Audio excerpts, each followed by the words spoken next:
Hey, everybody. Welcome to an unexpected podcast, Black Friday edition. We're recording this the day after Thanksgiving in the United States. For those of our listeners who are not in the United States, Thanksgiving is a fairly big national holiday here. We actually get a 4-day weekend for this one because they typically give most folks the Friday after Thanksgiving off, unless you are unfortunate enough to work in retail, in which case you have to work to sell things to the rest of the population of the United States, which is out buying things for Christmas today. So we're recording this today. We unfortunately, we're going to have Rob on as a guest dressed as a turkey for Thanksgiving. That's the other thing you do on Thanksgiving is you give thanks and you eat turkeys. Rob was going to show up as a Yeah, so turkey, but we unfortunately were he couldn't going make to it. eat Rob. Yeah, That's the yeah. logical conclusion from that. That's where you go with that. So anyway, with us today, we have Evan, we have Rainier in Honduras. Devin is lurking in the background. He will be jumping on shortly. And for topics today, we're going to do a couple things. First is, because this is, in honor of Thanksgiving, we're going to briefly discuss something we're thankful for in the SPG community for this last year. Then we're going to go through some comments from last episode, because last episode, if folks recall, we went and we talked about the Articon qualifier masters lists from a bunch of places around the world. We've had a number of people write in, who either helmed those lists or played against those lists, who wrote in about it and answered some questions that we had posed last time. And we're going to go through those. We're going to do a listener list from Fury Throw 2 that was posted and talk about that. And then last, we're going to talk through some scenarios that I've come up with for Shadow in the East 6, which is the tournament that I run here in February. The reason we're talking about these is, you may recall that a number of times we have discussed some of the problems with scenarios in SPG today, and the biggest problem, at least from my perspective and a number of people's perspective, being that there are certain scenarios that when you hit a particular army matchup, you are basically doomed to failure, as long as the list that is being piloted by your opponent is reasonably piloted. And this is an effort to address that problem. And I had come up with what I think is a potential solution where the victory points are kind of rearranged, and inserted within the victory conditions are about a third of the points, which are dedicated to victory conditions that each player can select, so that each player has the capability to alter the victory conditions in the scenario a little bit in their favor. So that's the theory behind the scenarios. I'm going to throw those up on the board. We can talk about them and get thoughts from the group. But to start off, we were going to briefly go around the horn, and I guess just the three of us, and discuss something we were thankful for in SPG for the last year. And I guess I'll start off. I am thankful that the Easterlings are back, because I love that army. It's great. I think it looks great on the table. I love the way it plays. It is nice to be able to take that army to tournaments and play with it and have a chance of winning and not feel like I am perpetually 750 points down. And I think a good part of that is the Legendary Legion. Some of it is the new heroes like Rutabi and Borgir, and certainly the Dragon Emperor. And of course, if you take the Dragon Emperor, you're probably taking the Legendary Legion, but not necessarily. But that's opened up a whole bunch of new options in SBG, not only new Legendary Legions, not only a new army that's competitive to play, but new alliances you can throw it in, and new ways to kind of think about the game. So that is what I am thankful for this holiday in SBG. Yeah, I guess I'll go next. That's great. I'm also thankful for the Easterlings. That's not my first one, but I want to piggyback on that because I love the aesthetic, I love the lore, and I love the play style. But I think the one main thing I'm thankful for this year is that events are coming back post, I guess, epidemic and pandemic. So it's nice in the fact that I was in Asia for almost 3 years, and I came back to an event and it felt like I didn't miss out on anything. So like everybody was still there, people were super nice and engaging. And for many others, they also had the same situation because of the pandemic. They hadn't played in a few years. So I'm just grateful that events are back. You're going, you see your friends, you compete, and you get to see these wonderful models on the table. Good call. Yeah, all right. Evan? I guess to wrap things up, I just want to say, and I think my words mimic those of everybody else on the podcast as well. I'm very thankful to finally be meeting the wonderful community of this podcast that have been listening to us and watching us for so long. And now that we're actually going to tournaments, I'm extremely thankful to be able to meet these people, to connect with them. I think we've all had so many people just walk up to us and say, "Hey, we're big fans of the podcast. We really enjoy it. We really love what you do." And I'm just very, very appreciative of all of these people and how much they value our input and they value our content. And I just want to say that we all value each and every one of you guys, and we're so glad that you're tuning in and listening to us six bozos talking about random stuff.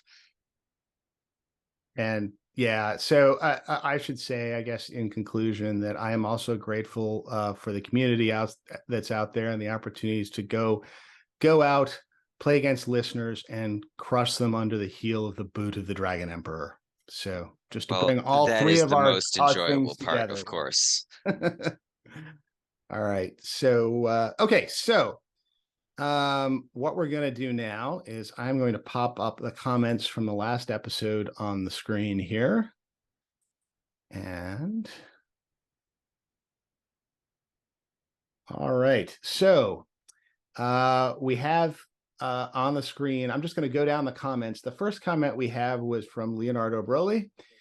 He was the Italian SBG champion, and he wrote in to say that Jay posted the wrong list. He posted his Articon list, which was 650 points. The qualifier in Italy was 500 points. It was a 4 games event. There were 66 players there. And his 500-point list was a good one, I think, at 500 points, which was the Pits of Dol Guldur Legendary Legion, which comes with, and he had Azog on Warg, and of course, Azog has the free heroic combats here, and the ability to choose one turn in the game where he can go first, bar nothing. And he had with him 2 Wargs, 3 Gundabad's with shield, 4 Gundabad's with shield and spear, and 5 Hunter Orcs. And with him, he had, or also in that army were the Hunter Orc captain, 1 Warg, 3 Gundabad's with shield, 4 Gundabad's with shield and spear, and 4 Hunter Orcs, and then Thrain the Broken to round it off with 29 models. So this was a 29 model army at 500 points with Azog on Warg with free heroic combats. And I've played against this list multiple times. There's a player, Avery, in our group who runs it all the time. It is a tough list to fight against. And at 500 points, Azog on Warg with free heroic combats is going to be a tough one to counter. And there's certainly no shortage of models in this one either. So I think this was a good call on the list. I'm skipping over the next list because that's the listener list we're going to talk about. Alexander Sporl wrote in. He was not the German champion. He was, I guess, second to the German champion.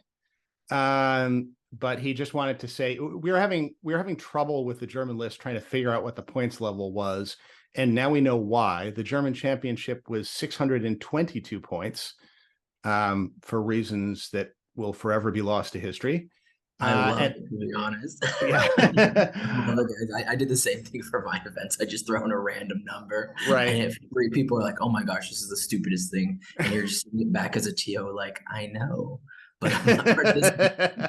Yeah, as you just cackled your laugh and rubbed your hands together in the back there. Yeah.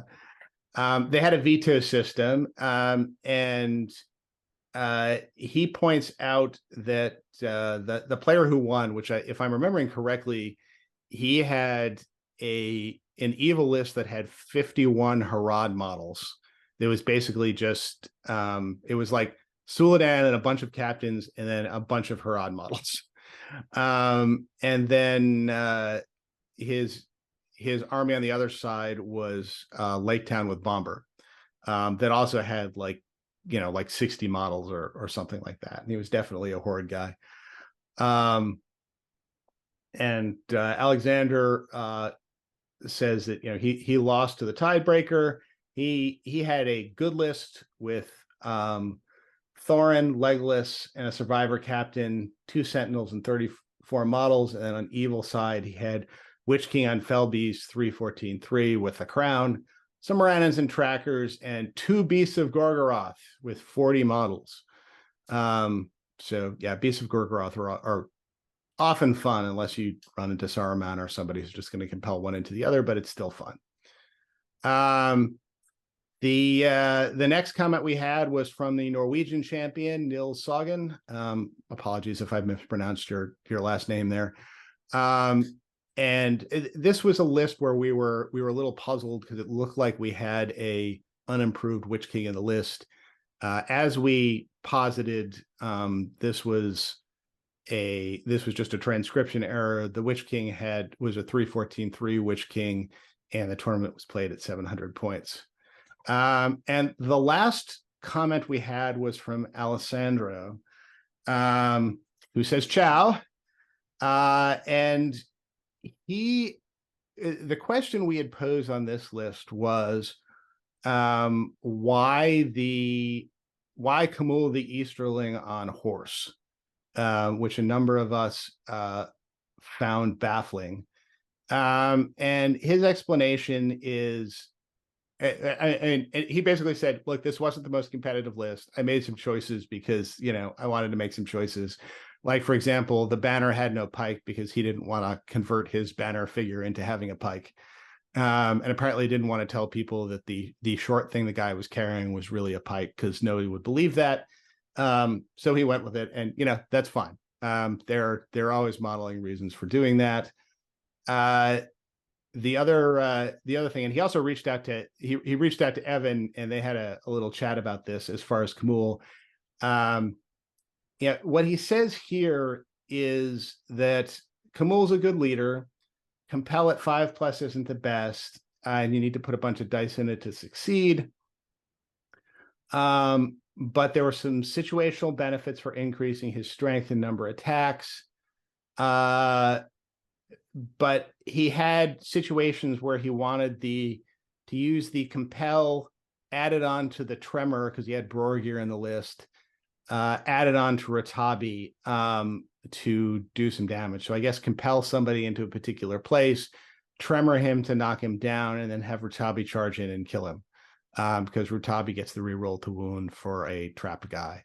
And I think that's a valid situational thing. If you've got a good enough player to pull all that off, and Alessandro's a good enough player, I think that that makes a decent amount of sense. So that is the answer to the question of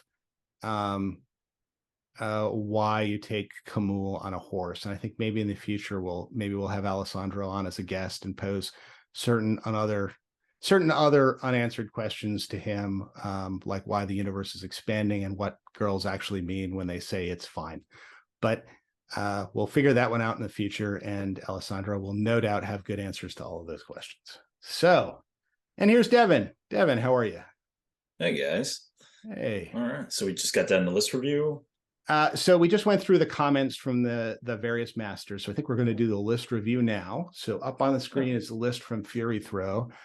And I've been talking for a while, so I'm going to read through this list, and then I'm going to throw it open to the community here to discuss, and I'll stop talking for a second. So Fury Throw says he's getting back into Middle-earth strategy battle gaming after a long break. And so this is kind of his comeback list. He's trying to get a balanced list here that'll get him kind of reused to several different aspects of the game, melee, shooting, magic, and cavalry. And he asks, is this a reasonable list to relearn with?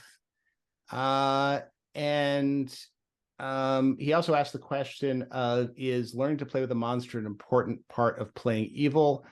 I'll start off by answering that question. I think the answer to that question is no. We can discuss that in a bit.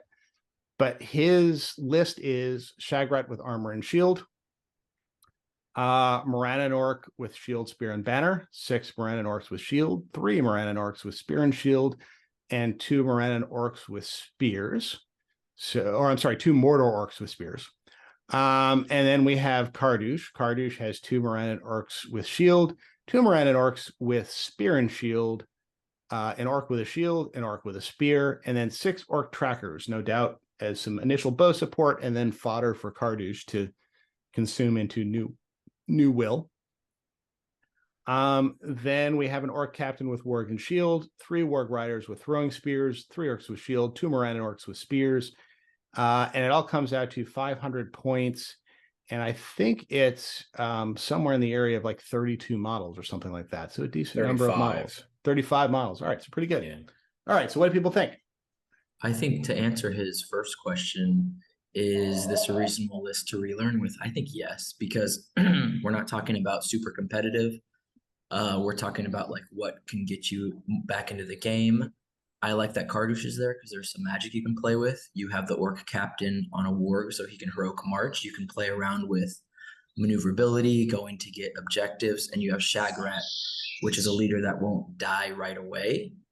And then you have a good amount of models. So of course there are like little tiny tweaks I'd make, like more shields compared to spears. But I think it's a good list to relearn with because you have those key things: the march for the movement, the magic, and then the big hero that you can kind of like play around with without dying right away. Yeah. So I think, yeah, I like this list a lot from a learning perspective. I think it covers a lot of things that you reasonably want to learn, like how to use big heroes, how to use high defense models, how to use shooting, and magic and all that. Um, I think, especially with the new box set coming out, which has the new Gothmog model in it, I think maybe at least making and trying out a version of this list with Gothmog in it might also be a good way to learn some things, because Gothmog has a lot of bubble effects, and especially with this game, these huge bubble effects that are a radius out from a certain model that give your own troops benefits, are very common. So using a model like Gothmog, who's similar to Shagrat in a multitude of ways, but also sort of gets you an introduction to those effects, and lets you practice remembering those effects and remembering their functions, could be really helpful to you. So I think if you have a Gothmog and you want to use it, using him over Shagrat to better learn the ropes in that respect would be a good idea. Yeah, I mean, as far as it's not a competitive list, there's not too much to add here other than what everyone else has mentioned. I mean, I think as far as the monsters, he's concerned about if you should learn how to play them. To be honest, like most of the monsters like that are most played in this game are usually, with some cheap exceptions, like monsters with might, and then you're not really going to be able to use that at 500 points. So, realistically, I'd say, if you're going this low in points, probably no one's going to have a monster unless they're playing Fangordon or something for some reason. So I don't think that's going to be necessary to learn. So I could just, tacking onto that question. But as far as the list itself, from a competitive standpoint, 500 points, like, are we going to, I guess to the guys here, are we going to analyze this, like what changes we would make from a competitive perspective, or are we just going to stick it to what he said? It's like, okay, like I don't know. this is just for provide fun. any advice you think is fitting. Okay. Dispense your wisdom, Devin. That's why you're here. Dispense.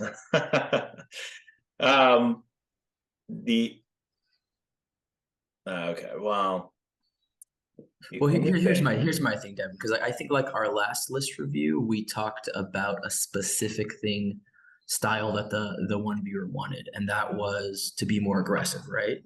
Yeah. I think this one, I take this with a grain of salt. If this is your list, we might say really competitive stuff, but because you're just relearning it, I wouldn't stick with like all of those things. I would stick with something more like this, if that kind of Yeah. makes sense.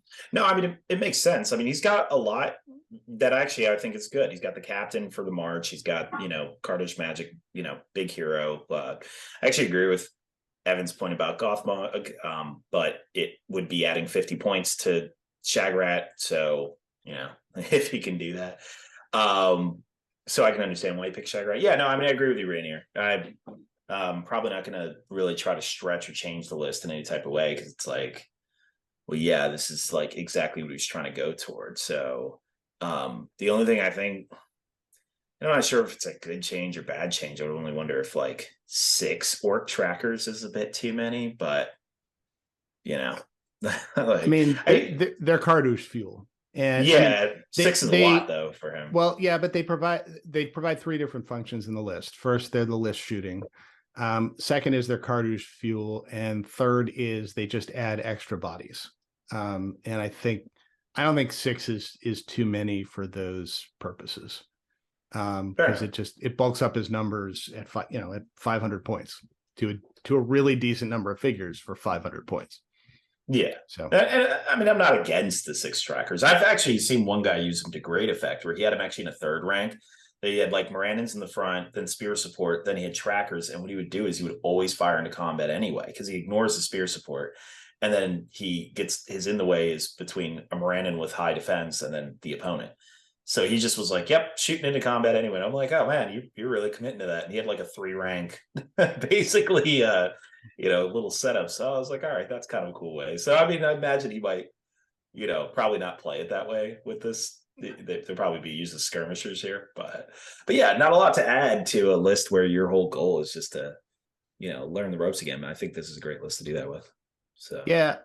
So, just to comment on some of the comments, when folks are saying this is a competitive list, don't take that wrong. This is not a bad list. It's not a hyper competitive list. It's not, a fully tricked out and optimized list, like, something that's going to take Army of Lake Town with 60 models at 500 points or something like that, or pick a gimmick and really exploit it. But this is a good, solid list. And I think this is a list that will do well at 500 points.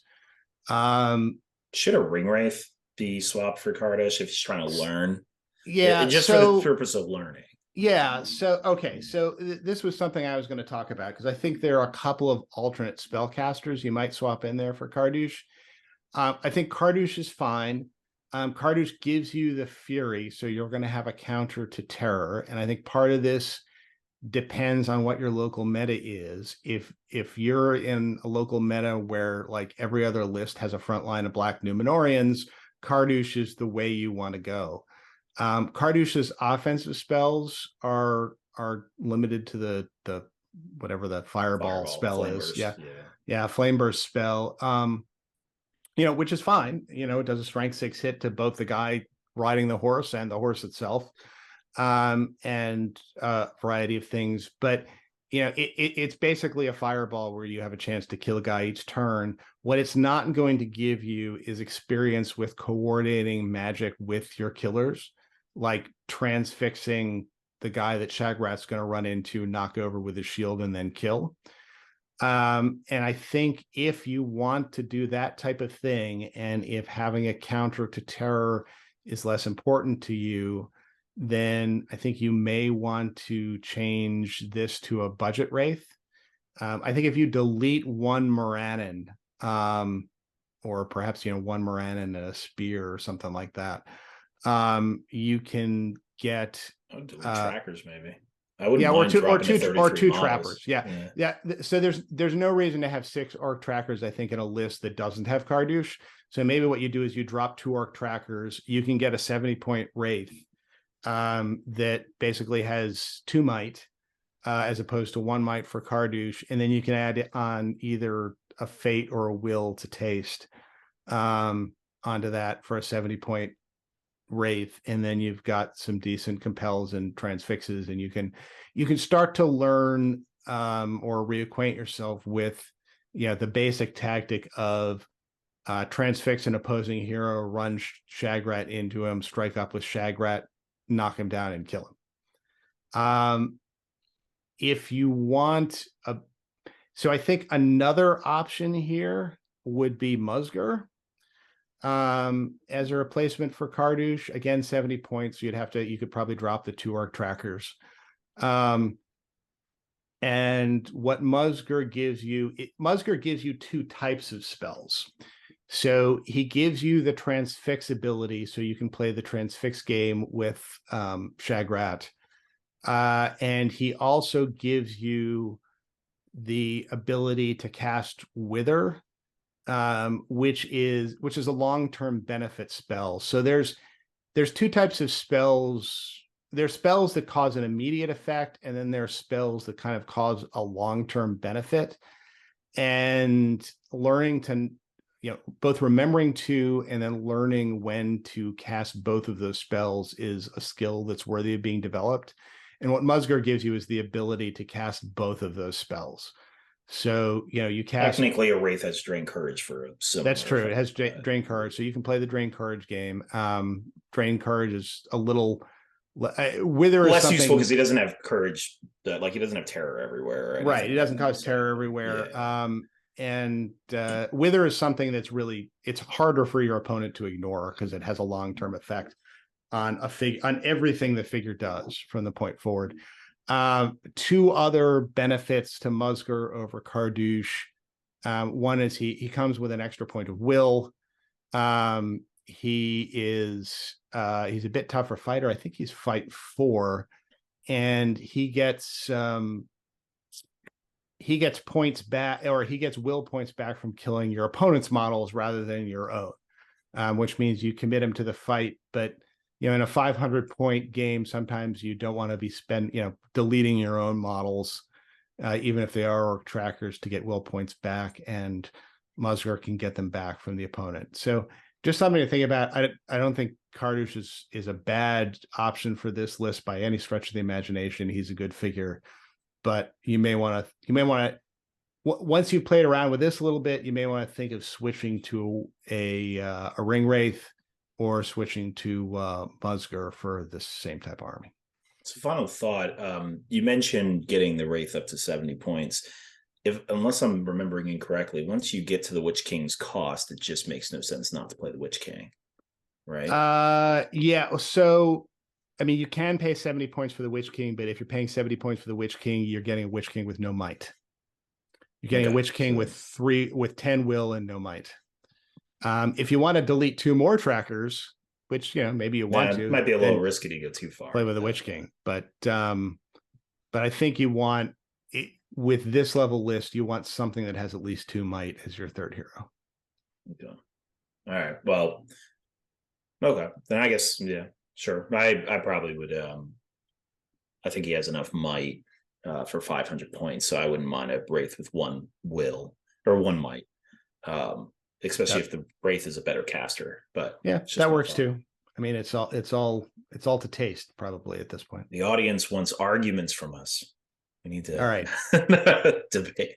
You suck, Devin, but you make the well, if the audience wants arguments, Devin, if I ever see you taking a Ring Wraith with 1 might to a tournament, I will throw you out the window and fight you. What is this blasphemy? Yeah. Should have taken the Witch King. All right. So. All right. So Fury Throw 2, hopefully this was helpful. Let us know how it goes. All right. So let us chat scenarios. All right. So I'm going to get this positioned in the right place. So okay. what is the topic for today? Okay. All right. So you were tuned out during that. So what we're going to do is, I've spent the last few days coming up with the scenarios for Shadow in the E6. And the reason I want to talk about them here is because this is my first attempt for some tournament ready scenarios that go along the lines of what we've discussed as a potential solution to the big scenario problem. The big scenario problem being the way the scenarios are weighted. You can end up playing Reconnoiter against Goblin Town, and it really doesn't matter what your list has in it. or what you do, you're going to lose unless you have, another Goblin Town army.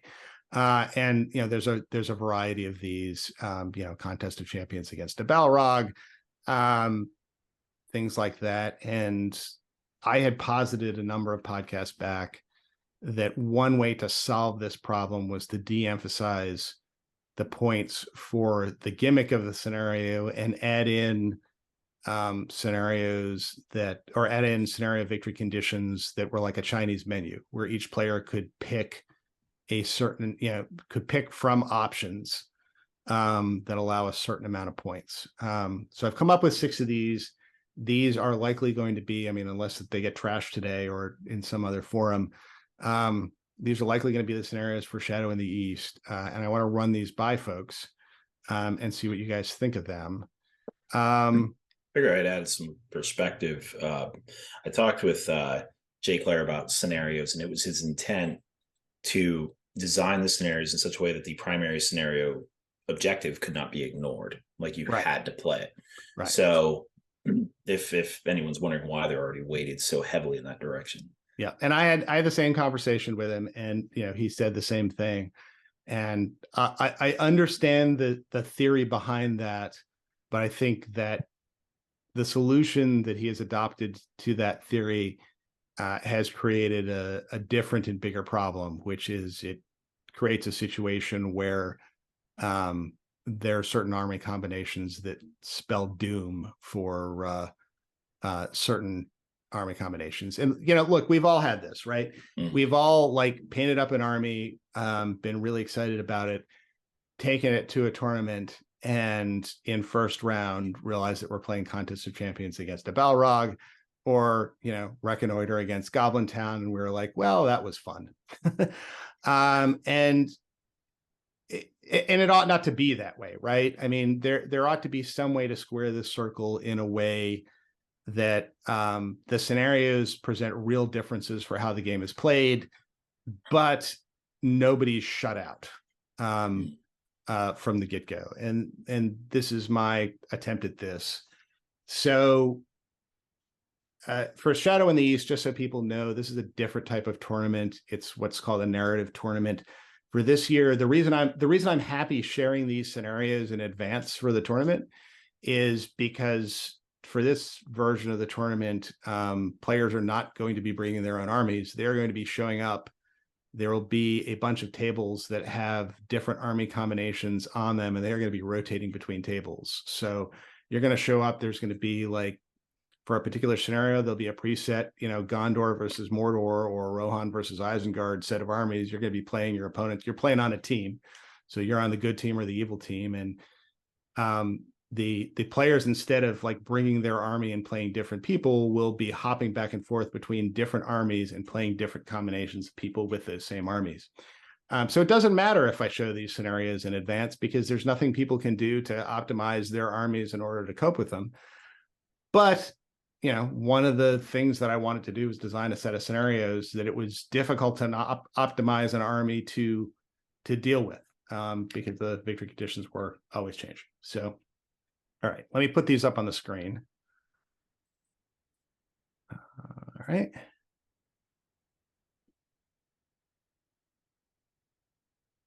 Okay, so this is scenario 1 here. Let me get a different view so this is a little easier for people to see.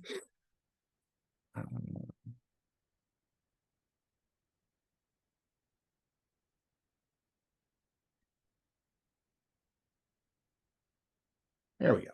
All right. Scenario 1 is Reconnoiter. So this is one of the scenarios that people don't like. And the reason people don't like it, I think, or one of the reasons people don't like it, is that there are certain armies that have real inherent advantages in this scenario. Cavalry armies have huge advantages in this scenario. Armies like Goblin Town that have the ability to bring figures on, in terrain pieces near the edge of the board have huge advantages in this scenario. Mobs have huge advantages in this scenario because you can just line the board with figures and kind of walk to the other side and get a whole bunch off.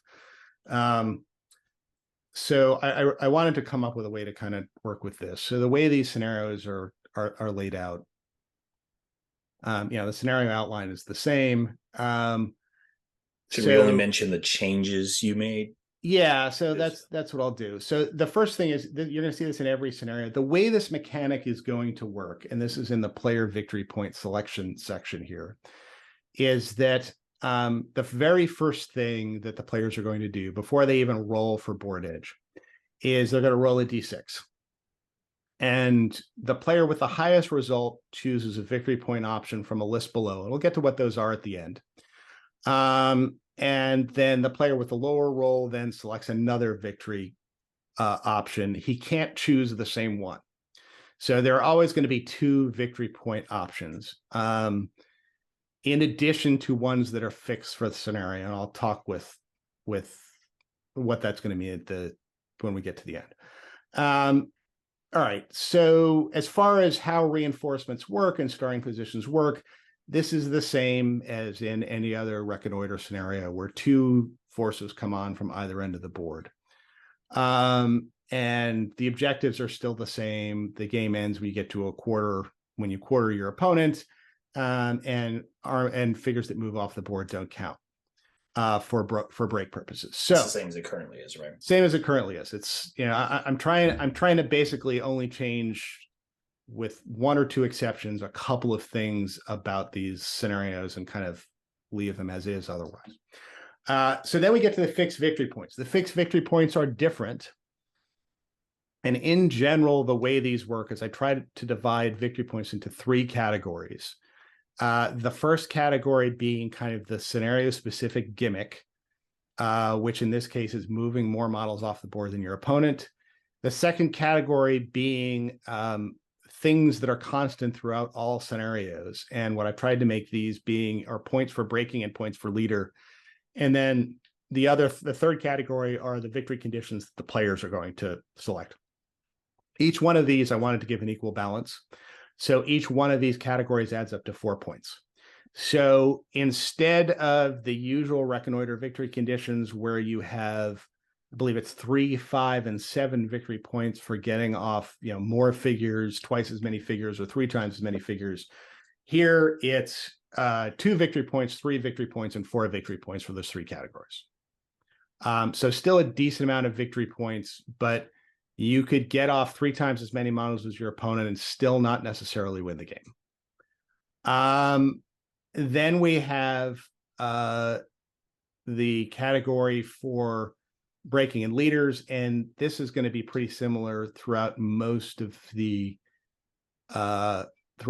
scenarios, which is you're going to get 1 point for breaking your opponent, 2 points if you're unbroken. You get 1 point for wounding your opponent's leader, and 2 points if you kill him. So that's the 8 points. Then we have the menu. So each player selects one of the following options. They can't select the same one. And there are 6 here. It's the same 6 for every scenario? It is not. They change. That would be the one thing I would change probably first in my mind. But I mean, I haven't read them yet, but I'd be worried about overwhelming. So the reason that they change, there is a lot of similarity between them. I think I had a shopping list of like 9 options. And I chose from the 9 options because there are some options that just don't make sense, or that don't make sense in the context of the scenario gimmick. Like one of the options is the ability to move figures off the other end of the player's board, which doesn't make sense to include in a recon scenario because it's redundant. All right, so I'm going to talk through these 6, and I'm going to go back and I'm going to ask you guys questions about various things, just so you get a sense of this. So the first is you place an objective marker in the center of the board. And at the end of the game, you get 1 point if you have more models within 3 inches of it, 2 points if you have twice as many within 3 inches of it. So this is basically a domination-like objective scenario or objective or hold ground, you mean? Well, I mean, it could also be hold ground. It's basically, it's the same points as a domination objective. Hold ground markers in the center of the board. Yeah, I mean, which there is in domination. There's a central marker in domination, yeah, but you're right. There's also a central marker in hold ground. It's just that you get more points for that. But it's the same concept. The second one is you just kill more models than your opponent. If you kill twice as many models as your opponents, you get two victory points. Third one is you kill more heroes than your opponent. If you kill 2 heroes or twice as many heroes as your opponent, you score 2 victory points. So these two are both different variants for somebody whose army is. So, well, I guess let's talk about the first one. The first one is a variant that somebody whose army is more, I've got dwarves, right? And what I want to do is I want to pick a particular area of ground, and I want to fight for it, and I want to win it. And that's the objective is designed to be something that type of army could take.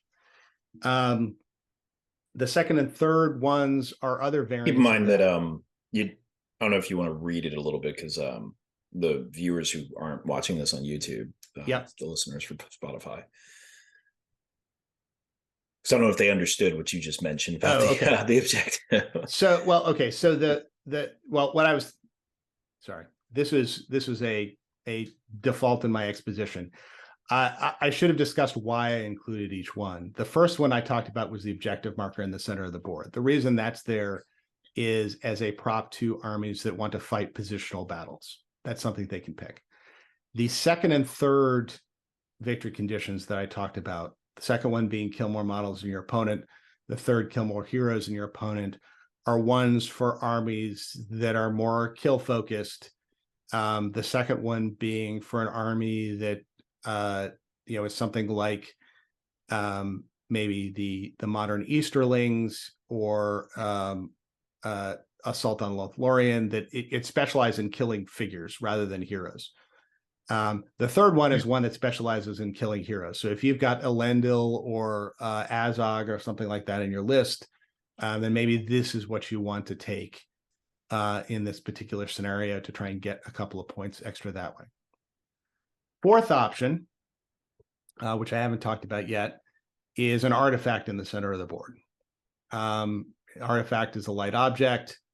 And if you've got the artifact at the end of the game, you get a victory point. If one of your models can exit your opponent's board edge carrying the artifact, you get 2 victory points. So this one has a football component to it.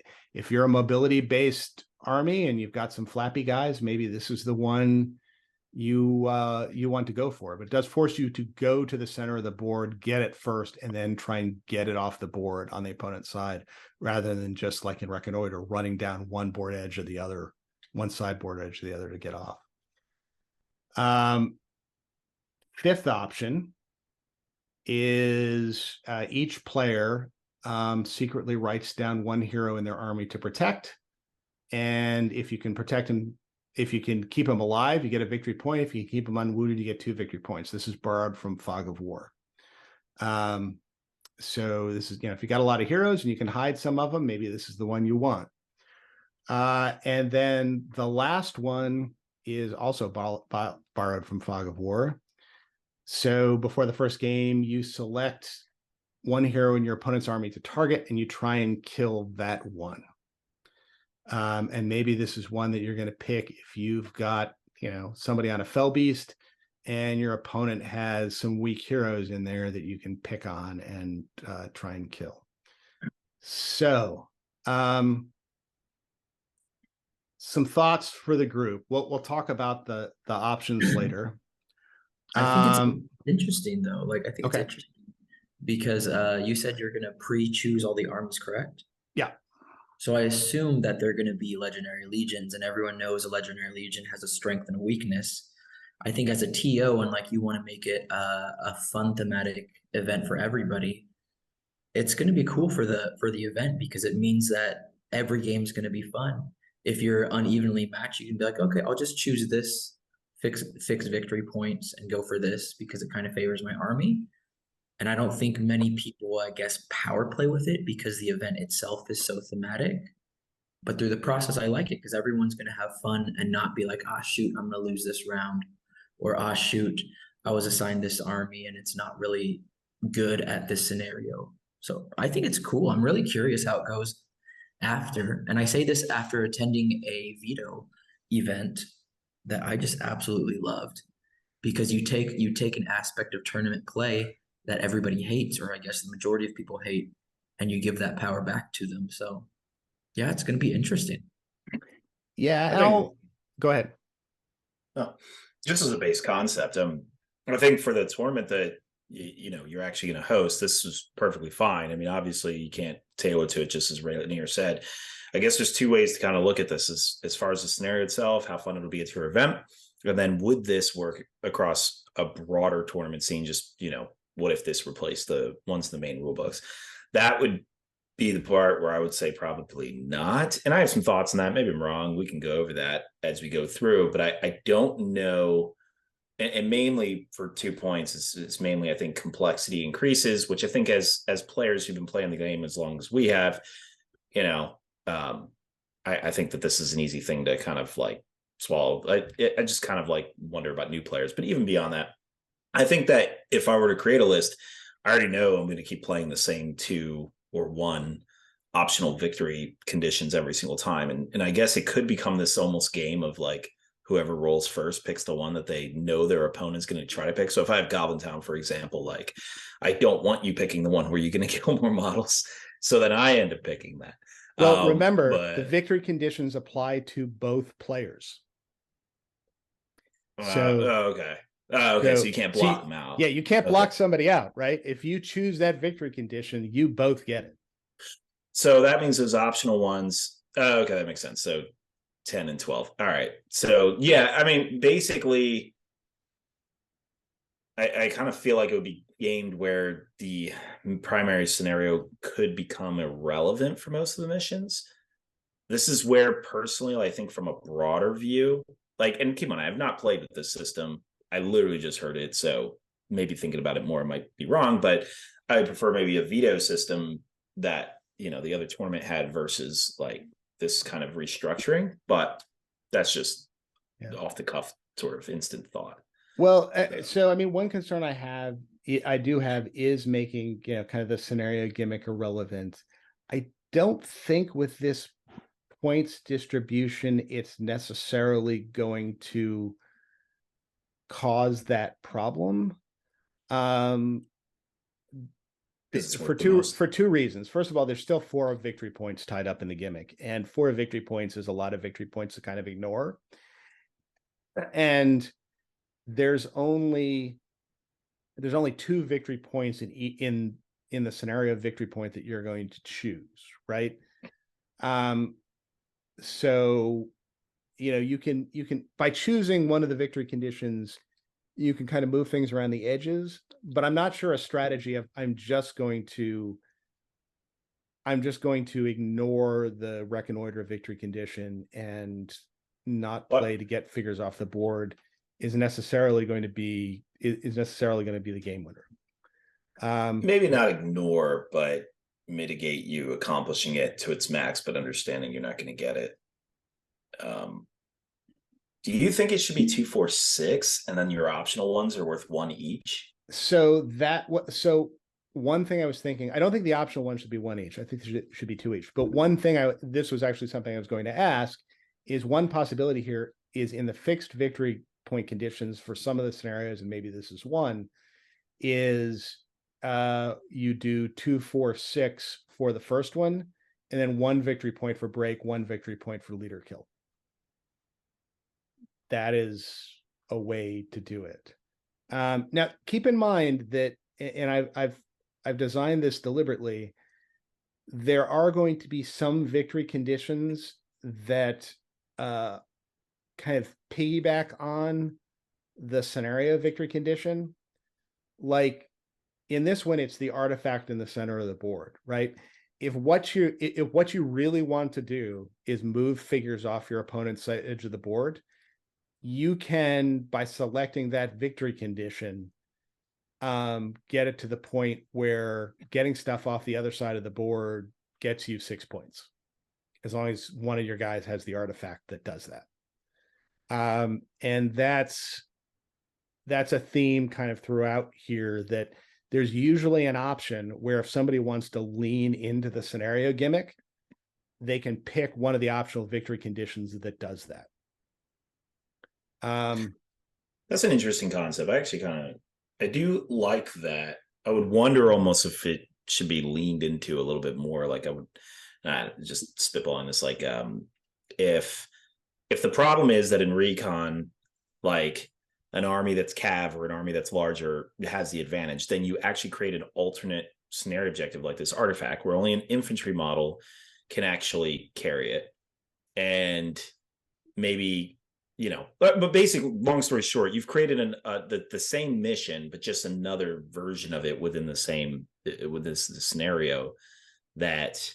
Right. Yeah. No, I mean, what you're saying. I like that. Right. I think that's cool. And that's my answer to Jay's comment, right? Is he's saying, well, you can ignore, that if you reduce it to 4 points, you can ignore the mission and still win. And my response to that is we're creating scenarios where the gimmick can be redefined by how the players select the victory conditions. And as you say, it creates a situation where instead of you get 7 points and win the scenario, if you can get like some of your figures off the board, which Goblin Town can do by, dropping their mercenaries at a place near the back edge of the board and running them off. In this version of the scenario, they can get 4 points by doing that. But if they want to get the full 6, they got to get somebody to the center of the board, pick up an artifact, and then run it off the edge of the board, which is much harder to stop. I just think Goblin Town should have been limited to only be able to deploy in terrain that's on their half of the board. Well, something like that. Yeah, but there's a host of those problems throughout the list, right? Yeah. And you can't kind of fix all of them without turning the lists into, vanilla cookie cutter type situations.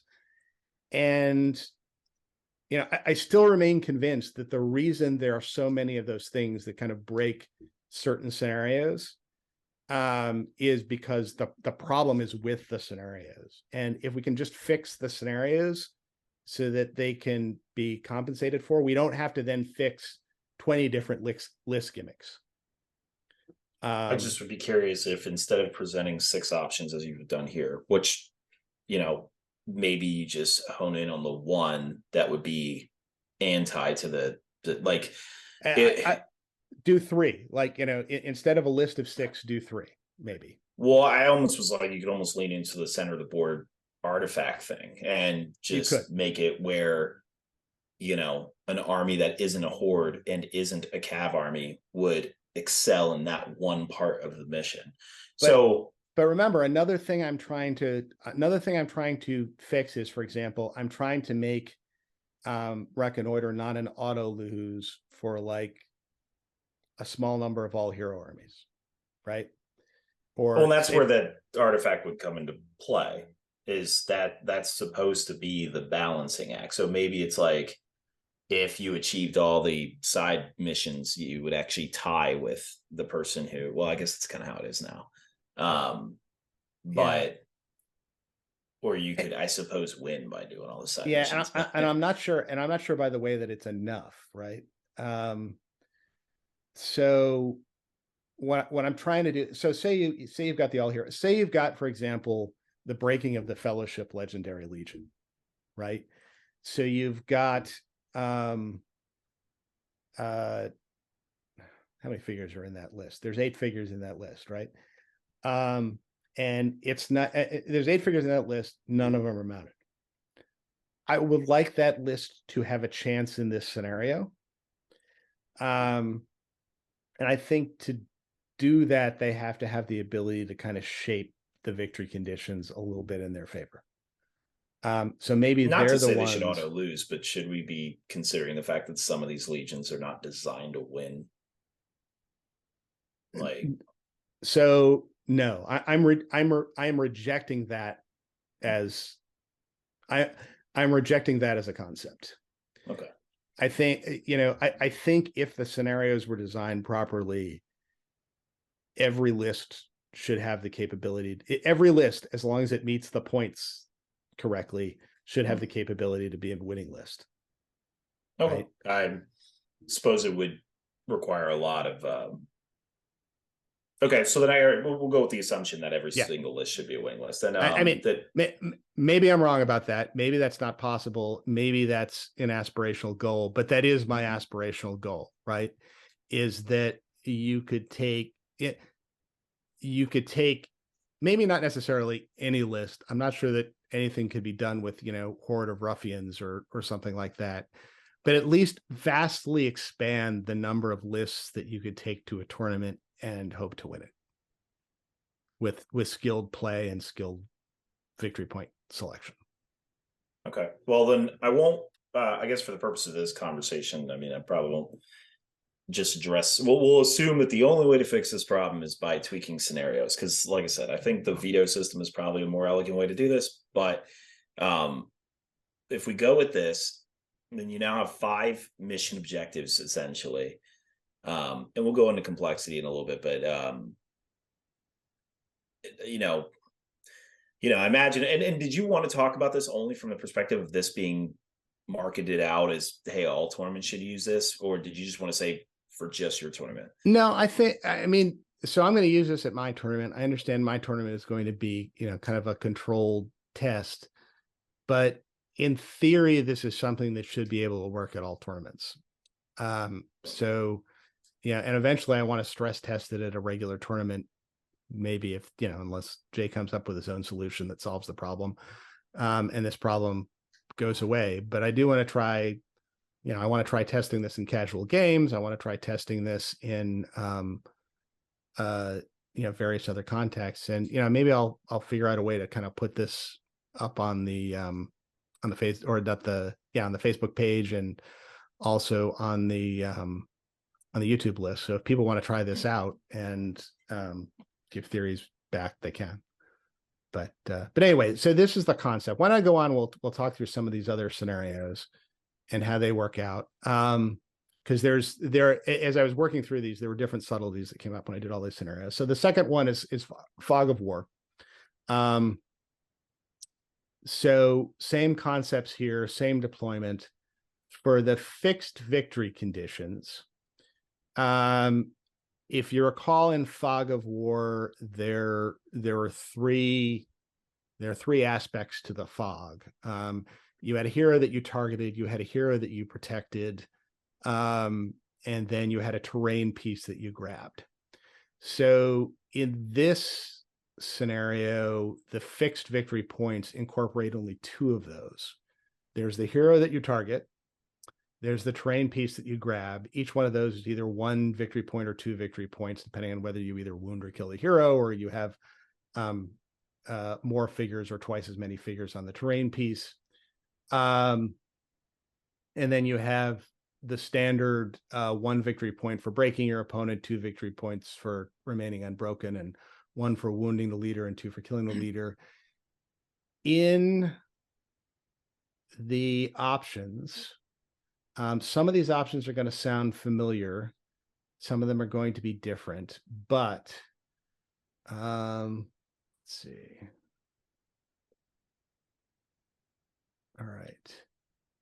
I'm wondering about this. One is the only one that you changed. Let's see. Yeah. So this has a banner component here, and which actually, it's unfortunate that you brought back in the banner, because the one thing I was going to say is I like your system better than having banner objectives. Well, so I did change this. Look at the way the banner is written. And this is actually something I wanted to ask about, which counts as a banner. Yeah, counts as a banner. So that I think at this point, most armies have at least one of these things in it. I think, pretty much once you say that counts as a banner, I think the only one left out is like edge cases like Goblin Town, or now Ruffians even have something that counts as a banner. So like I actually don't understand why the game doesn't include models that count as a banner. Maybe because there's too many of them. I'm not really sure. Maybe Jay wanted to encourage you to bring your banner, because models that count as a banner are far less Well, actually, no. I mean, most of the time they're counterbalanced by the fact that the banner can't be passed, right? Like, so Right. if you choose something like that, so it's kind of like balanced in that way. So I'm not really sure why the game doesn't include that. That's almost something where I'm like, they should just stretch that across. I'd be curious if any of our viewers or listeners know why it is that models that like it, and that's something that like they've intentionally kept in place, despite the complaints of the community that not every army has access to a banner, or Yeah. just make it where every army should have access to a banner. Access to that. Like, I mean, yeah, one of the reasons I just- wanted to make that change in this system is because you can select there are no more banners. There are no fixed victory conditions that have banners in them. There are only certain scenarios that have it as an option. And what I didn't want to do is make it an auto include for, just, I'm going to take the banner and then I'm just going to pick that selection. That's why I wanted to kind of broaden the scope of it, so that, if you got Imrahil in your list, you could take this if you wanted to get some points that way and then try and keep Imrahil alive.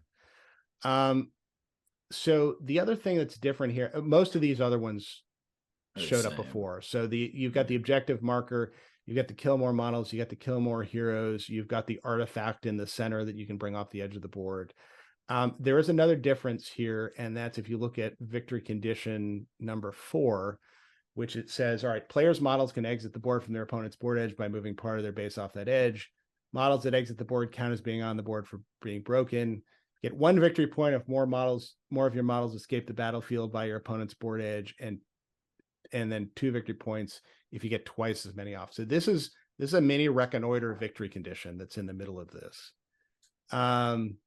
And what I was trying to do here was basically change the scenario where you could never be sure. Well, actually, if you picked this option, right, you could either be going for a terrain piece or getting people off the board.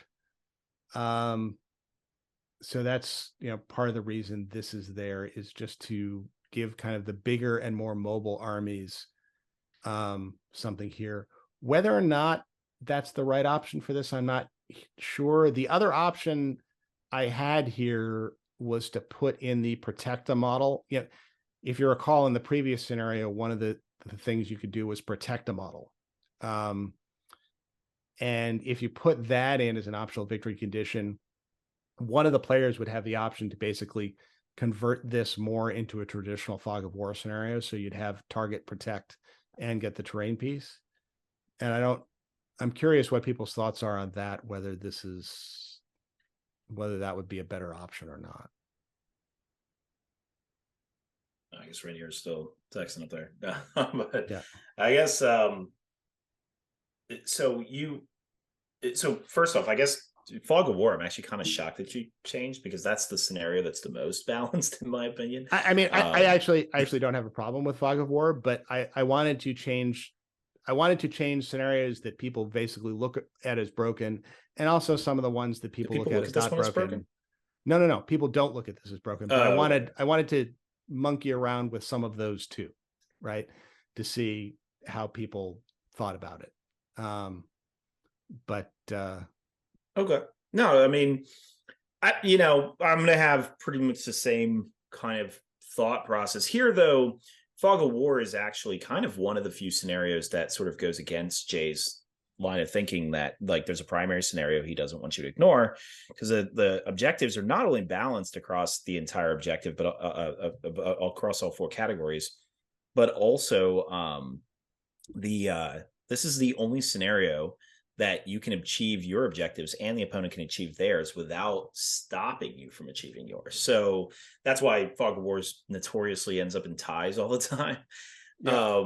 So basically, this technically removes that problem, having another scenario. I think, there's a lot going on in Fog of War anyway, where once again, I would just argue the whole complexity thing. I think having now 6 scenarios or victory conditions that a new player has to kind of juggle in their head, along with this new army their opponent has and the army they're trying to figure out. That's just like, all right, there's a lot going on here. But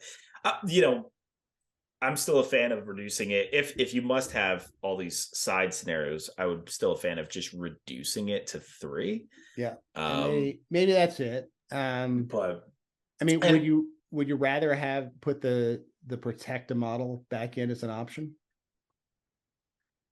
Well, it mirrors the one that is in this scenario, right? Like, what's the difference between the one that's in this scenario? Oh no, well, you have to choose a model protect, and then yeah, but that's not one of the fixed ones, right? To reduce the number of points in the fixed victory condition category to the gimmick, there's only 2 gimmicks here. There's target and terrain.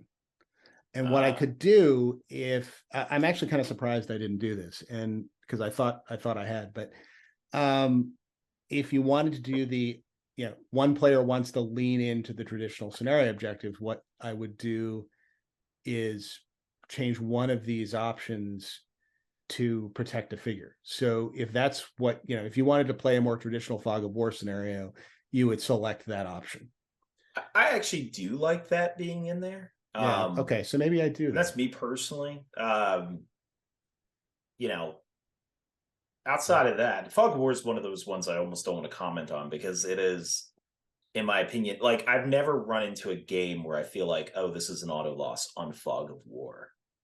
Like I don't. That's true, and I agree with you on that. Fog of War, I think, is a scenario that doesn't necessarily need to be fixed, but I wanted to monkey around with it just to see how this concept works with that scenario. Then I think if you want to, yes, I would say leave that in there. So which one do we replace? Well, I mean, if we're gonna force ourselves to keep all 6, then I would say the 2 markers in the center of the board, you have now 2 objectives that are literally in the same spot. So I would get rid of one of those. Get rid of one of those. Okay, so that makes some sense. So do you think the artifact one goes away? Or do you keep the objective one? Because we've already got, terrain piece is already an objective here. Although it's a hidden objective, it's not an obvious. I would say objective. get rid of number 1. Actually, Okay. The artifact. I think you're kind of now forcing players again to run across the board, and I think that's good in this scenario because it is the beauty of Fog of War is this like attack defense thing that you have to do. So okay, I would say that. So all right, that's my thought on that one. Yeah, and look, I'm open to the idea of reducing the number of selections. I don't know if 3 is the right number. I want to keep enough selections here so that basically enough different types of armies can try and benefit from them.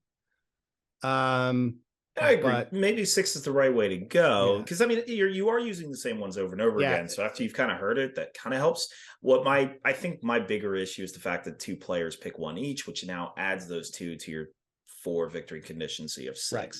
So it's just a lot to keep track of. So Fog of War actually has more. I mean, part of the answer to that is that 2 of these victory conditions are the same in every single scenario, and that's break and leader. So I would actually get rid of the break and leader, keep the one that it originally had with the protected model, and then make them pick these 2 other fixed ones. I mean, that's personally the way I would have done it. But because I think of all of them, those 2 are the most unnecessary to this mission. Yeah. Now, and I don't think, I mean, I tried to keep the same concept, but I don't think that's a bad idea, right? If we wanted to do like one scenario that had kind of a different concept, which of course is a different level of complexity, right? Because this is the one scenario where break and leader don't have the same have the same amount of points if you did it that way. But you're right. I mean, you could get rid of either leader or break and replace it with protect. I don't know, maybe that requires, I'll think on that some more. Because you're right, that's less of a change from the scenario as is, but it makes this scenario unique amongst the new group, which is also a bit of complexity. All right, so let's take a look at, so capture and control.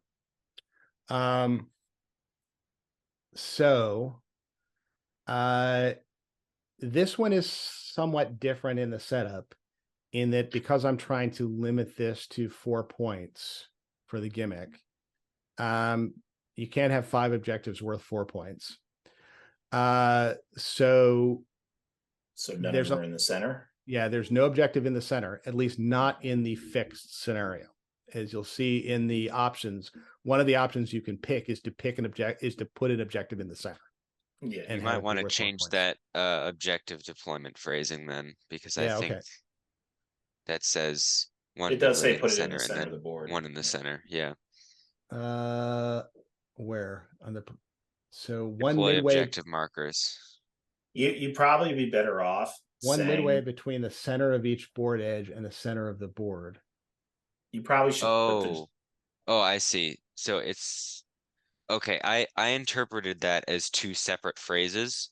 One that says one midway between the center of each board edge and one in the center of the board. I think what you're trying to say here is one midway between the center of each board edge and the center of the board. Yes, that is what I'm trying to say.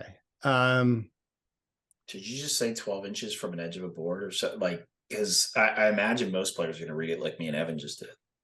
Yeah, you could. I guess the only problem. Yeah, okay. So I guess let's see. One. Well, you don't have to change it here now, I suppose. But... Oh, let's do it right now. Okay. I mean, that's why I'm stress testing this, right? All right. So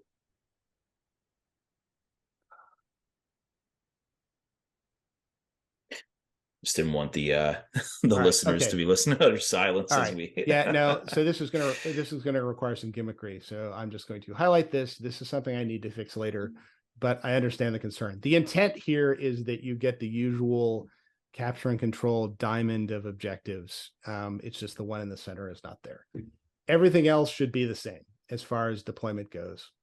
For fixed victory points, break and leader are the same as they're going to be for every one of these scenarios. And each objective marker is going to be worth 1 because there's 4 points there. So then we get to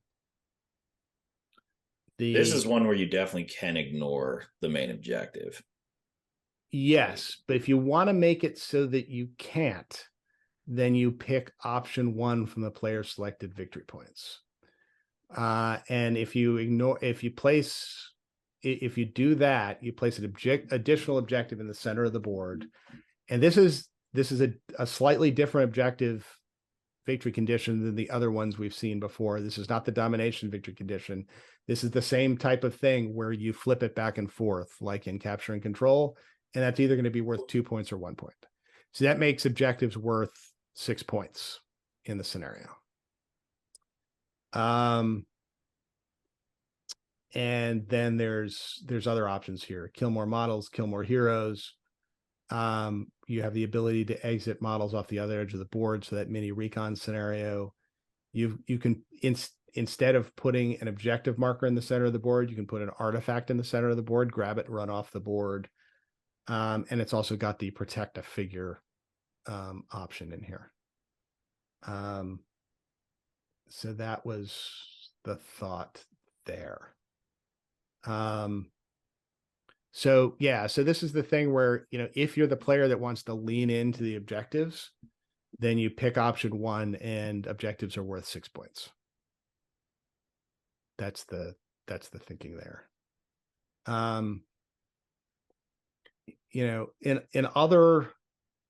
Another option here is,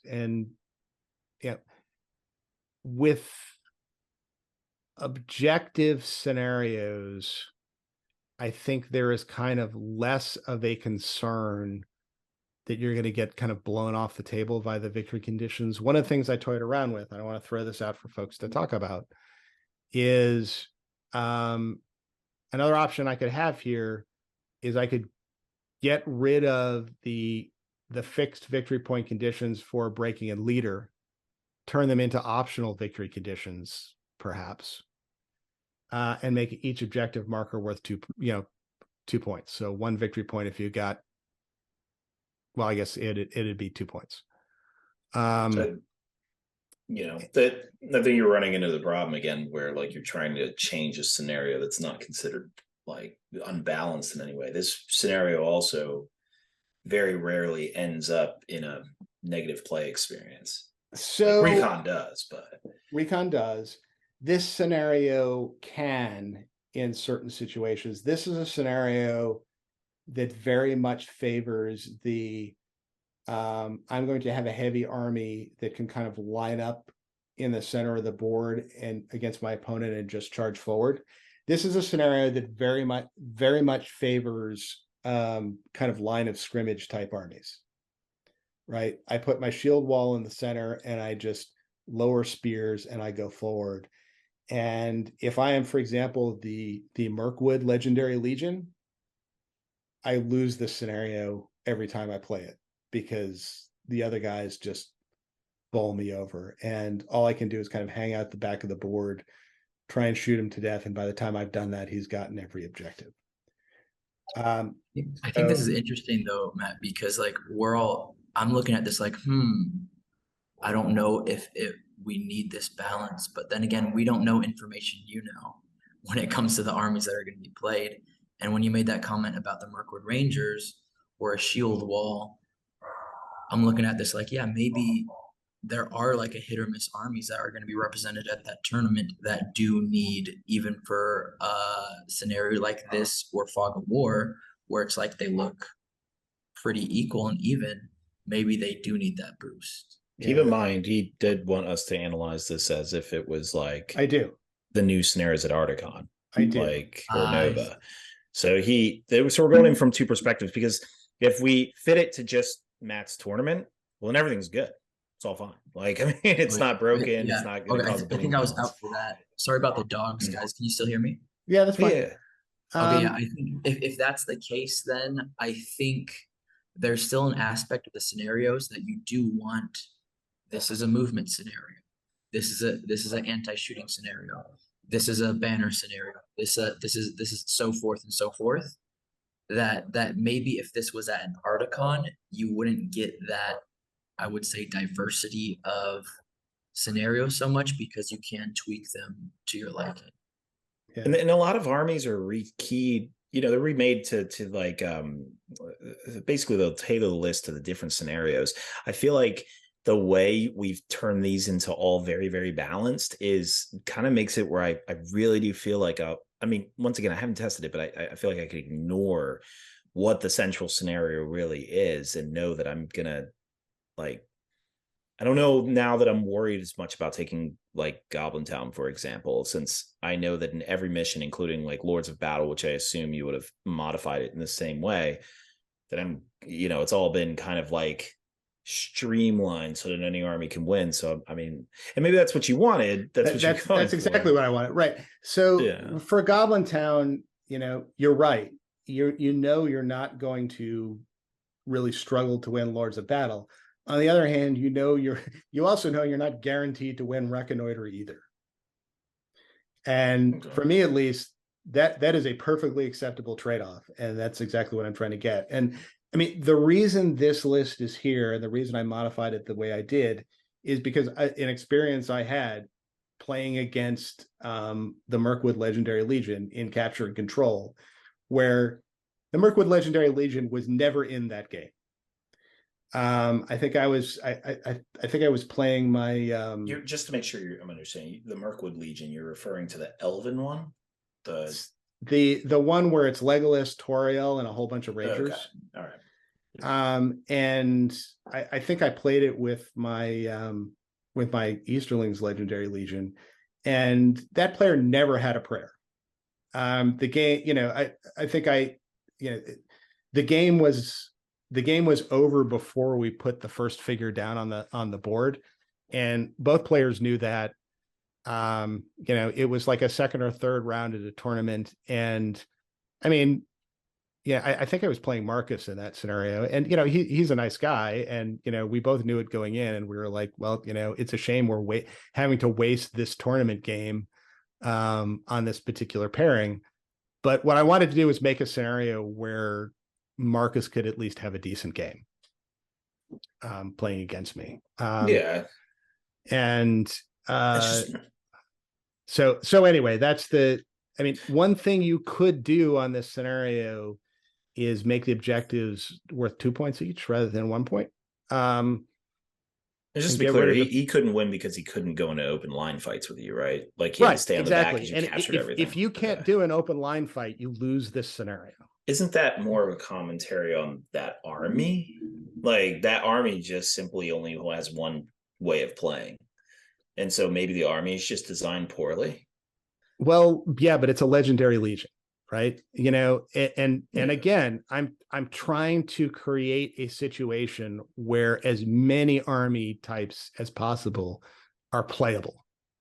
I just want to make sure we don't blame because capture and control. Rainier, maybe you can chime in if you think I'm wrong on this, but I also feel like it's a scenario with very, very, very little times where it's like, you know, where it feels like an auto loss. And I feel like we're talking now about an army that just probably was poorly designed, which is more of a commentary on the army. Because I'm like, the Athelian Rangers probably could have gotten a line fight with you. There are certain if Athelian Rangers would have died like flies.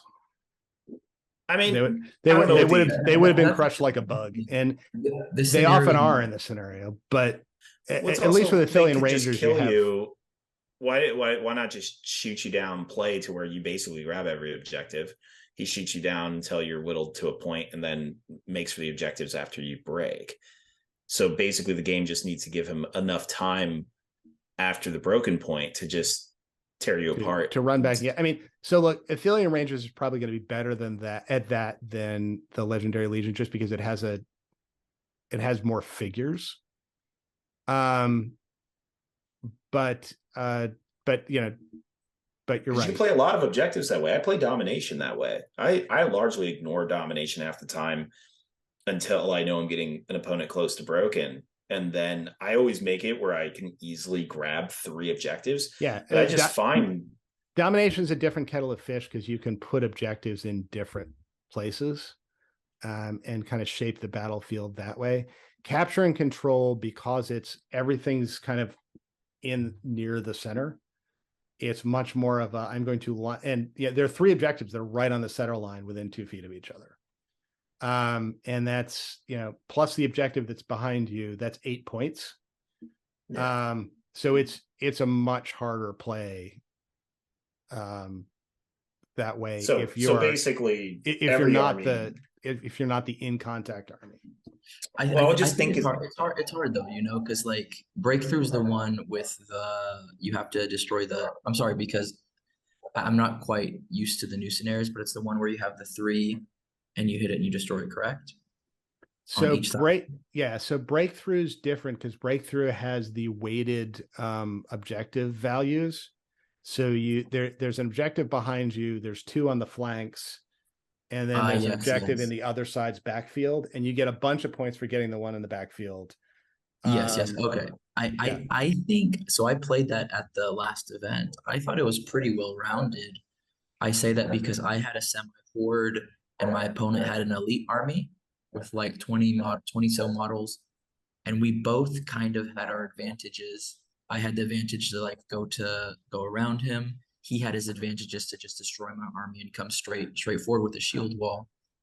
But I don't see that as like a scenario that needs to be balanced. Yeah, it's just, to me, it's also like the game ending on a 1 or 2. I'm like, in my opinion, Marcus didn't have an auto loss scenario. I didn't see it, but I'm like looking at it. I'm like, well, he has to just obliterate your army playing the way his army needs to play. I mean, assuming the army is actually balanced and properly written. Possible. He could, like, I remember he said, and that's too, like, Matt, he played against you, you're really good. And I remember him telling me that he rolled not that good against it, but also you played the scenario really right. But I'm thinking when it comes to Articon, the conversation on Articon is at Articon, you know, a scenario is randomly drawn, like Reconnoiter, and you hear 150 people go, like those those are the scenarios that I think right, exactly. Those are the ones that need to be changed. Capture and control is not one of them. Articon, well, people wouldn't have that gas. You would be like, okay, like I see some strengths when I see what list I'm going up against. Maybe I have a lower advantage, but I have to like grind, or maybe I have an advantage, they have to grind. I don't think this or Fog of War particular would be one of those, I guess, scenarios at Articon where you would hear that collective gasp. You know what I mean? And those So, are the things yeah. that I'm thinking. Yeah, so I hear you. Don't confuse, and this goes back to the discussion we had the last time. And I guess my response would be to don't confuse the concept of the scenario is broken with the scenario is broken given the armies that are on the table, right? So the reason I think that you guys are less convinced that capture and control is broken, and I don't think capture and control is broken. Frankly, I don't think any scenario in some of them as are it's actually done, pretty like. there is no scenario, I think, in the books that given the right combinations of armies, you can't have a fun game. There are some scenarios, however, where given combinations of armies that many people are likely to take, you can't have a fun game. And but that doesn't mean the scenario is broken, right? That just means the scenario is broken for that army combination. I would just wonder if like, oh, sorry. Well, but so what we're actually talking about here is there are certain scenarios that are broken for certain army combinations. And I think that every scenario is broken for certain army combinations. And I'd like that not to be true. The scenarios that people tend to hate are the ones that are broken for the largest combination of army combinations, or for the army combinations that people tend to take more often, right? So Reconnoiter is one that there's a bunch of army combinations that break it. And they break it for a bunch of armies that a lot of people like to take. Because a lot of people like to take, big scrum lines of dwarves that don't move very far, but are hard hitting and stuff like that. It's an example, or a bunch of elves on foot. That's also an example.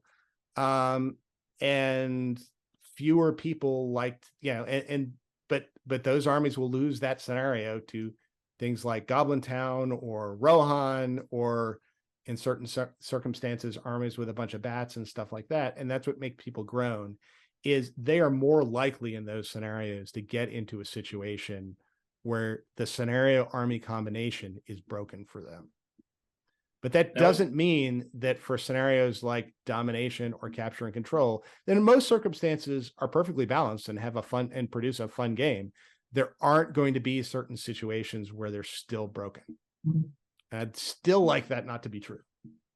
I would just wonder if like the scenario itself just could be fixed, where like, I don't know. I remember the days where Lords of Battle, for example, was like a model count and it was like infinite in its numbers. So like it basically Goblin Town literally could not win that scenario. It just couldn't happen. Now Goblin Town can win the scenario. And it's just the scenario itself got tweaked. So I would wonder if like changes like, this came to the top of my head, is like, Contest of Champions. What if you could pick your champion versus it has to be your general? Or like, just little tiny tweaks. I would wonder if it would edge the scenario. So same with Recon. You mentioned the dwarves. Like, what if there was just a tweak to the scenario that could be made that could make it where it's not an auto loss? I think that's a good point though, because we've had this discussion maybe 6-7 months ago when it came to, are the scenarios messed up or the profiles? Which one would you choose to balance the game? And I think you and I, Devin, came up with a conclusion, and I still agree with this. Small tweaks to the scenarios. That's all the game needs. Small tweaks, like you said, with Contest of Champions, or small tweaks where you start 12 inches away from each other instead of 24 inches, so you don't have these mass shooting armies. So I'd agree with that aspect to it. I don't really too much think it's the armies that are, they're unbalanced, of course, in the sense that like you have strengths with the legendary legions and anything, but there are ways at a 6-game tournament in the UK where you could balance it more to where people just don't auto lose. So the rebuttal to that, because I remember this discussion, the rebuttal to that was, when this is the problem with tweaking, right? Is when you tweak something, you fix one instance of a problem, but you thereby create often different instances of a problem. Let me give you the classic example of this was Goblin Town, where you're right. Goblin Town and Lords of Battle the original way that army was tweaked, or in Lords of Battle was, it would just get crushed in Lords of Battle because of the number of figures that it would lose. There was a tweak to it that made it easier for Goblin Town to win Lords of Battle, or at least do decently in Lords of Battle. But that that eliminated a weakness in Goblin Town that made the rest of Goblin Town even more powerful.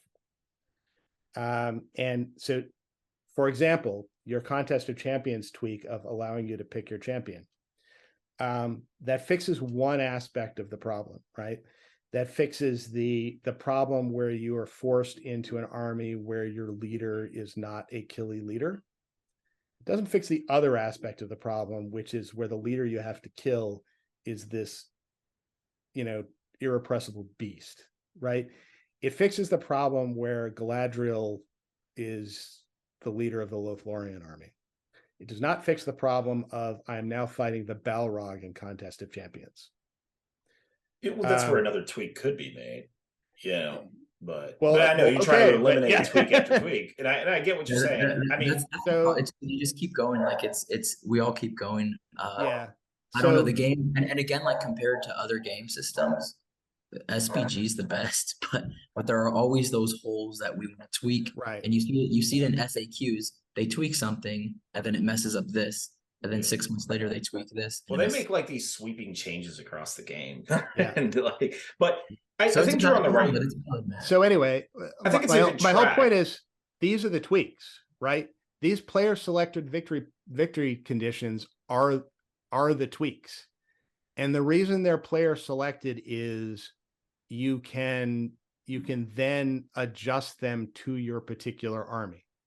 So instead of coming down, like you said, and making this kind of overarching tweak from the perspective of Jay, that's like, okay, so I'm going to make it so that the shade can't ally with anybody else, right? Which fixes some problems and creates others. You let the players handle that. And you let the players handle that by giving them a menu of potential tweaks and letting them pick which one they want to try based on their particular army. And that way you don't have to predict all the different combinations and how it works out.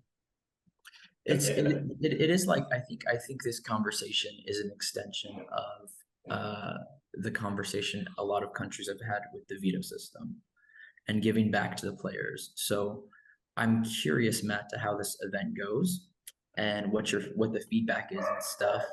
Because maybe there should be a smaller, I guess, simplification of it. Not so many options, but maybe like 2 or 3. Yeah, 3 or 4, and that's, and I don't pretend to know what's the right answer, right? I wanted to put it in. You want to give all the options, you know what I mean, and see what happens. Yeah.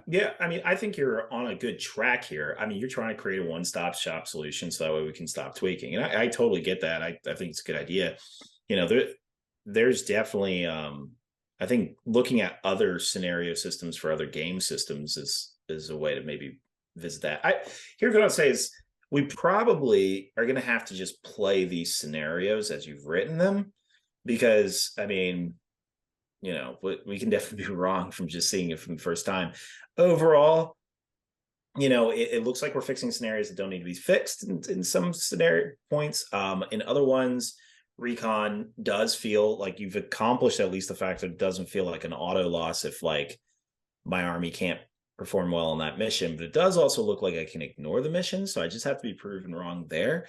And then if you can ignore the mission, then really, like, I guess almost every mission is just, it's basically 9 9 optional options, but 3 of them get fixed for you. Like kind of, for the scenario, it's kind of almost where I'd look at it. So the main scenario, it's unpack like that a bit for me, because I'm not following. So like the recon, this doesn't happen as much in your Contest of Champions version, but the recon one, if I ignore your fixed scenarios, like just ignore what it is, but I just know those are being selected, those objectives are being selected. They just like, it's just a menu. It's just a menu of what I want to accomplish. And I can just choose not to accomplish the first one, which is the one where I got to run across the board and get off the opposing board. It's just like, okay, I don't really need to do that one to win it. And so I'm not going to play that, which I mean, I guess is kind of what you're trying to do. It just feels like the objectives feel like menu items. They just feel like, once again, with the exception of Contests of Champions. Well, I mean, even then, because it's only 4 points for the objectives. Well, here's Contest of Champions. Why don't we do? We won't do all the scenarios. Not for contest. I'm sorry, I meant Capture and Control. Oh, Capture and Control. Okay, yeah. But that's my gut feeling. Maybe after I play this, I'm like, no, you really can't ignore these. But so let's talk through one more, and this is Contest of Champions, because this was another one where there's a significant contingent of people who hate the scenario. I'm one of them. Like, scenario does. My least favorite, especially when you play it like the 6th round at a 6-game tournament. Yeah, exactly, right. And it's the same thing where you play like Recon against Doblin Town at the 6th round of the tournament. That's just not what you want to have. All right, so Contest of Champions. This is the last one we'll do. It basically everything's the same here except for the victory conditions. So for the fixed conditions, the conditions for killing, leader kills are the same, except it's 2, 3, and 4 victory points instead of 3, 5, and 7. So a significant amount of points, but not an overwhelming amount of points in that. The other change to the fixed conditions is, if you recall in Contest of Champions, the leader kills, you only got the leader kills if leaders killed leaders. And here anybody can kill the leader to get the victory points.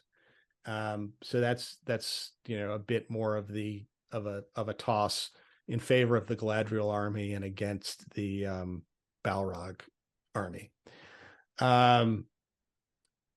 And then for the options, you've got the terrain piece option. So that's basically out of Fog of War. You know, the terrain piece and you try and grab it, kill more models, kill more heroes. So if you want to, if your army is not a army that kills with heroes, if your army is a leader that kills with figures, you've got an option to kind of lean into that. You can run for the board edge in the reconnoiter type situation if you want to get a couple of points that way. There's an artifact in the middle of the board. So, if you want to send your leader in to grab the artifact and try and get them away that way, you can. And there's also a banner victory condition, and it's the same tweaked banner condition where, basically all models that cause a banner effect can get it. So that's the theory there. Concept is you still, this is still a scenario where you want to have a strong leader to win it and just kill a bunch of models with it. And, if you want to lean into that a little more, you can select option 2, which is kill more models than your opponent. It doesn't necessarily need to be with the leader, but it's, killing armies can do that. But there's other ways to kind of get points out of it if your leader's Galadriel. Maybe what you're going to do is try and get models off the board edge or something else. That's the theory. So thoughts on that? And I mean, I imagine we're going to have the same thoughts we've been having, because it doesn't change much from the other scenarios. You're trying to make it less swingy toward that main objective, which is the problem. I actually think this is just simply put a mission that doesn't work very well in this game. It seems like it should. It really seems like it should, but unless you can, I don't know, not only choose your champion, but also make them kill a percentage of points equivalent to their own. And then that causes issues where you have models that their points are made up of buffs and stuff that have nothing to do with killing power. It's kind of a scenario that actually only seems to work in theory, but what I would have to play it. It sounds like, if I were fighting a Balrog, then it does what it's intended to do, is I don't have to. So I've had some really fun games of Contest of Champions, but, again, it's very list combination dependent, right? This Contest of Champions is a fun game to play when you have two armies that don't mind getting into a scrum in the middle of the board, B, have strong leaders, and C, don't have overwhelmingly strong leaders. And when you have that set of conditions, it's a fun scenario to play. Yeah. You're just trying to stop the really overbalanced swing of like, I mean, like I actually literally lost at Archon because my army had got to go against Balrog and Sauron. That was my opponent. I don't know if you guys remember that at Archon. I definitely this thing sucks. Like, I mean, but and I think sometimes that happens. And there's also like the classic when you're playing the Black Riders Legendary Legion, and this is an auto win because of massed black darts on the first turn of the game, and it would be nice if that wasn't necessarily the case. And see, this is where I say it's commentaries on the legions themselves or the armies themselves. Like, well, the more, but there should be a Black Riders Legendary Legion, right? I'm not saying there shouldn't be, but was it written the way that it would work best in this game? I'm not, like I said, I think a Breaking of Fellowship Legion should exist, but is it, doing what it wants to do? I think they're almost on the right track with what was it? There was like isn't Frodo counted as objective? Oh, you can't break. That's right. But it'd be, I don't know. Yeah, I mean, yeah, but like, look, again, what I'm trying to do is I'm trying to, I'm not sure if this is enough to solve like the edge case scenarios. I'm not sure this is ever going to be enough where you're going to have a fun game of Contest of Champions against the Black Riders, but maybe it is. And I'd be curious to try it out, but that's the eventual goal, right? I mean, the holy grail of a scenario design system is one where, as long as the points are equal between the armies, you could take any two armies, play any scenario, and have a fun game out of it between two players of roughly equal capabilities. That's that's what everybody should be shooting for. That's what Jay should be shooting for. And I'm, at the end of the day, I'm not sure the argument of, but you can then ignore the scenario victory condition and still win the game, is an adequate response to that. If my choice is between a situation where I can ignore the victory condition of the scenario, and still win the game, or a system where I can take any two armies and play any scenario and have a fun game, or at least, a decently fun game, give me option B. Yeah, this is where I would just say this scenario just probably shouldn't exist. It's never been balanced, Well, no, it should exist for the reason I told you, right?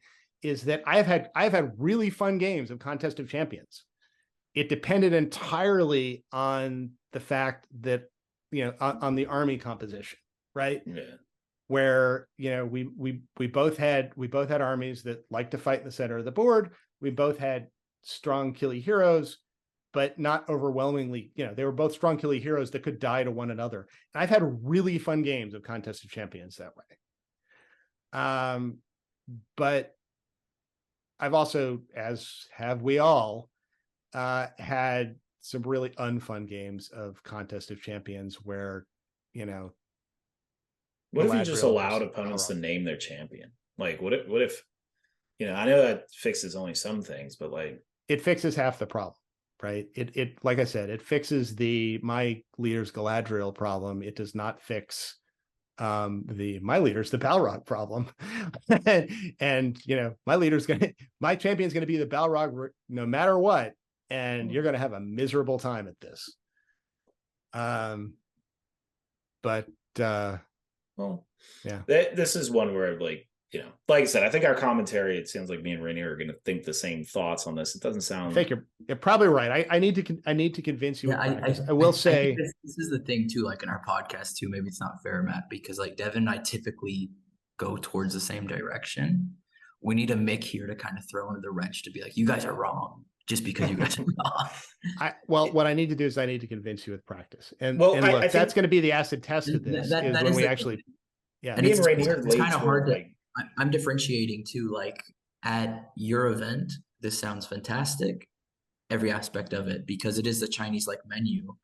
But at Articon, I don't know. And then also I'm one of those ones who needs to know the scenarios in advance because like I need to read it to fully understand it, or else I'll be a little confused. So I think the 6 options at like a fast-paced Articon event might be a little overwhelming, if that makes Yeah, sense. you have a lot to take Coupled with a few of them, in my opinion, this for maybe 3 or 4 scenarios, but not this for like the majority of them, if that makes sense.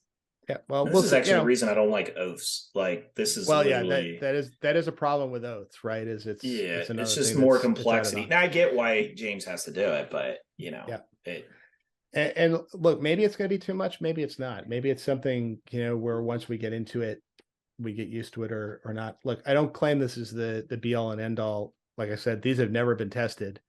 I wanted just to throw these out there to get your initial thoughts on the concept, but also to kind of see if there are some problems in here. And I think we've spotted a couple problems that are in here that we can fix. But I like to play some games with these. Look, if listeners are interested in playing games with these, I'm going to throw these up. I think on the probably the Facebook page is the place to go and get them. Also, feel free to PM me if you're interested in trying any of these out. I'm happy to send these to whomever and try them out in casual games. Obviously, the place to start is casual games and see if they work. And if you like them, then maybe move up to tournament and go from there. So. Yeah. all right. Well then Good. I guess that's it for this. And I suppose what we'll do is after the Shadow in the East tournament, we can revisit this conversation. And Right. then give See how it commentary. worked. Yep. Yeah. See what the after action was. All right, guys. A happy post Thanksgiving. We'll see you again in a week or two, and we'll go from there. Take care. All right. See you, everyone. See you guys.